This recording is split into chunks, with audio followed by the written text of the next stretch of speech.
வக்ஃப்ல இருந்து விபிஜி ராம்ஜி வரைக்கும் பாராளுமன்றத்துல நிறைவேற்றப்பட்ட முக்கிய மசோதாக்கள் பத்தி இந்த வீடியோல பார்க்கலாம். 2025ஆம் ஆண்டுல இந்திய பாராளுமன்றத்துல மக்களவை மற்றும் மாநிலங்களவை பல முக்கியமான மசோதாக்கள் அறிமுகப்படுத்தப்பட்டிருந்துச்சு. அது நிறைவேற்றவும் செஞ்சிருக்காங்க. குறிப்பா பொருளாதார சீர்திருத்தங்கள், நிர்வாக மேலாண்மை, சமூக நலன் சார்ந்த சட்டங்கள் இதுல முக்கிய இடம் பிடிச்சிருக்கு. ஃபர்ஸ்ட்ல இருக்கக்கூடியது என்ன அப்படின்னா காப்பீட்டு சட்டங்கள். இந்த மசோதா 2025ல மிக முக்கியமான பொருளாதார சீர்திருத்தமா கருதப்படுது. காப்பீட்டு துறையில அந்நிய நேரடி முதலீட்டை 74% இருந்து 100% உயர்த்த இந்த மசோதா வழிவகை செஞ்சிருக்கு. 2047க்குள்ள அனைவருக்கும் காப்பீடு அப்படிங்கிற இலக்கை அடைவதும், காப்பீட்டு துறையில அதிக முதலீடுகளை ஈர்ப்பதும் இதனுடைய நோக்கம். ரெண்டாவதா இருக்கக்கூடியது என்ன அப்படின்னா வக்ஃப் மசோதா. நீண்ட விவாதங்களுக்கு அப்புறமா நிறைவேற்றப்பட்ட இந்த மசோதா வக்ஃப் வாரியங்களோட நிர்வாகத்துல மாற்றங்களை கொண்டு வந்திருக்கு.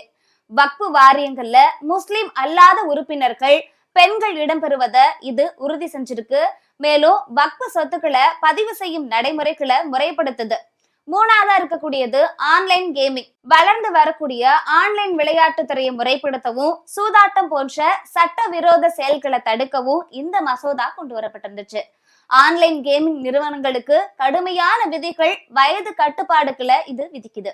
நாலாவதா இருக்கக்கூடியது தேசிய விளையாட்டு நிர்வாக மசோதா. இந்தியாவில் இருக்கக்கூடிய விளையாட்டு அமைப்புகள்ல நிர்வாகத்துல வெளிப்படைத்தன்மை கொண்டு வருவது, விளையாட்டு வீரர்களோட நலனை பாதுகாத்தல், ஊக்கமருந்து சோதனைகளை சர்வதேச தரத்திற்கு ஏற்ப கொண்டு வருதல் தான் இதனுடைய முக்கிய அம்சம். அஞ்சாவதா இருக்கக்கூடியது என்ன அப்படின்னா நிதி மசோதா, வரி விதிப்பு சட்டங்கள். இதுல என்னென்ன இருக்கு அப்படின்னா சுகாதார பாதுகாப்பு வரி, புகையிலை, குட்கா பொருட்கள் மீது புதிய வரியை விதிக்க இந்த மசோதா வழி செய்து. இந்த நிதி தேசிய பாதுகாப்பு, பொது சுகாதாரத்திற்காக பயன்படுத்தப்படும்.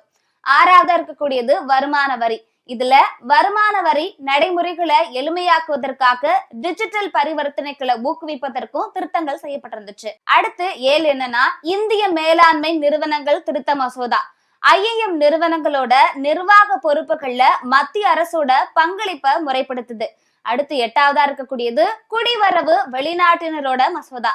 அதாவது இந்தியாவில தங்கக்கூடிய வெளிநாட்டினரோட பதிவு, விசா நடைமுறைகளை புதுப்பிக்குது. 2025ஆம் ஆண்டோட குளிர்கால கூட்டத்தொடர் மிகவும் விறுவிறுப்பா நடைபெற்றது. இந்த கூட்டத்தொடர்ல அணுசக்தி வேலை வாய்ப்பு, வரி விதிப்புன்னு பல துறைகள்ல நீண்டகால மாற்றங்களை ஏற்படுத்த முக்கிய மசோதாக்கள் நிறைவேற்றப்பட்டிருந்துச்சு.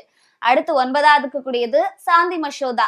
இந்த மசோதா இந்தியாவோட எரிசக்தி கொள்கைகள்ல ஒரு மிகப்பெரிய மாற்றம் சொல்லலாம். இந்தியாவோட சிவில் அணுசக்தி துறையில தனியார் நிறுவனங்கள் முதலீடு செய்யவும், அணுமின் நிலையங்களை அமைத்து முதல் முறையாக அனுமதி அளிக்குது. இது இந்தியாவோட தூய்மையான எரிசக்தி தேவையை பூர்த்தி செய்யவும், நிலக்கரி மீதான சார்பை குறைக்கவும் இது உதவியா இருந்துச்சு. அடுத்து 10ஆவதா இருக்கக்கூடியது விக்சித் பாரத் கிராம வேலை வாய்ப்பு மசோதா. இதுல மகாத்மா காந்தி தேசிய ஊரக வேலை வாய்ப்பு உறுதி திட்டத்திற்கு மாற்றாக இல்லனா அதனை மேம்படுத்த வடிவமா இது கொண்டு வரப்பட்டிருந்துச்சு. கிராமப்புற வேலை வாய்ப்பை உறுதி செய்வது மட்டும் இல்லாம அந்த வேலைகள் மூலமா நிரந்தரமான கிராமப்புற சொத்துக்களை உருவாக்குவதுதான் இது வலியுறுத்துது. 100 நாள் வேலை திட்டத்தோட அடிப்படை தன்மை மாறுவதாக கூறி எதிர்கட்சிகள் இதற்கு கடும் எதிர்ப்புமே தெரிவிச்சிருந்தாங்க. 11ஆவதா இருக்கக்கூடியது அரசியல் அமைப்பு சட்ட திருத்தம் மசோதா. நிர்வாக தூய்மையை கருத்துல கொண்டு இந்த மசோதா அறிமுகப்படுத்தப்பட்டிருந்துச்சு பிரதமர் மோடியால. முதலமைச்சர்கள் இல்லனா அமைச்சர்கள் குற்ற வழக்குகள்ல சிக்கி 30 நாட்களுக்கு மேல சிறையில் இருந்தா அவங்க தானாகவே பதவியை இழக்க நேரிடும். பிரதமரை நீக்கும் அதிகாரம் குடியரசுத் தலைவருக்கும், முதலமைச்சர்களை நீக்கும் அதிகாரம் ஆளுநர்களுக்கும் இது மூலியமா வழங்கப்பட்டிருந்துச்சு. அடுத்து 12ஆவதா இருக்கக்கூடியது பங்கு சந்தை குறியீடு மசோதா. 2025 செபி சட்டம், டெபாசிட்டர்களோட சட்டம் இதெல்லாம் அடங்கும். அதன்படி செபி சட்டம், டெபாசிட்டர்களோட சட்டம் மற்றும் பரிவர்த்தனை ஒப்பந்த சட்டம் ஆகிய 3ஐயும் ஒருங்கிணைத்து ஒரே சட்டமா மாத்துறதுக்கு இது உதவியா இருந்துச்சு.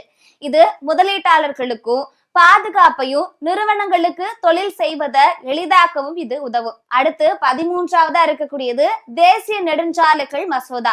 நெடுஞ்சாலை திட்டங்களுக்கு நிலம் கையகப்படுத்தும் நடைமுறைகளை விரைவுபடுத்தவும், இழப்பீட்டு தொகையை டிஜிட்டல் முறையில நேரடியா விவசாயிகளோட கணக்குல செலுத்தவும் இது வழிவகை செய்து.